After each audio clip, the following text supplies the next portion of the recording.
הייתי אבודה, בשפל. את לבד, אף אחד לא מבין אותך. ואז הגיע נוחי.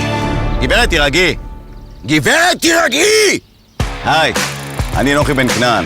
כבר 30 שנה אני מחלץ ישראלים שנתקעו בחו"ל. הלו. כן. איפה את? אתה הולך לקבל חילוץ בלייב, בוא איתי. אני ליד החלון.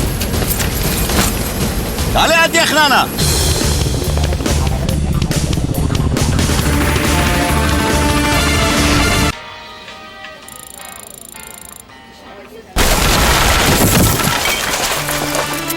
גברת, קודם כל תירגעי, שמרי על קור רוח. נוחי?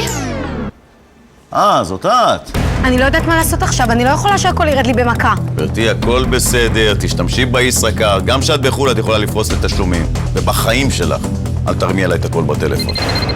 כן, אני בא.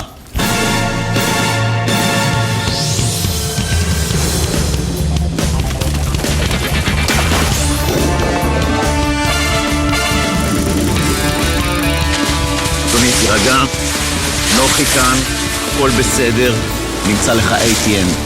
איפה לא הייתי? שונזליזה, בודרום, השוק הצף בבנקוק, קדווה, אוקספורד סטריט בפקינג בלק פריידי. כשצריך אותי, אני שם.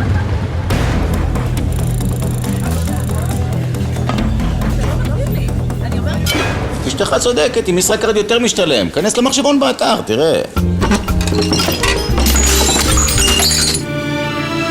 שמע נוחי, זה באמת מדהים, אבל בסופו של דבר, מה מניע אותך? כסף אחי, מה מניע אותי? קאט. מה? בוא נעשה את זה שוב.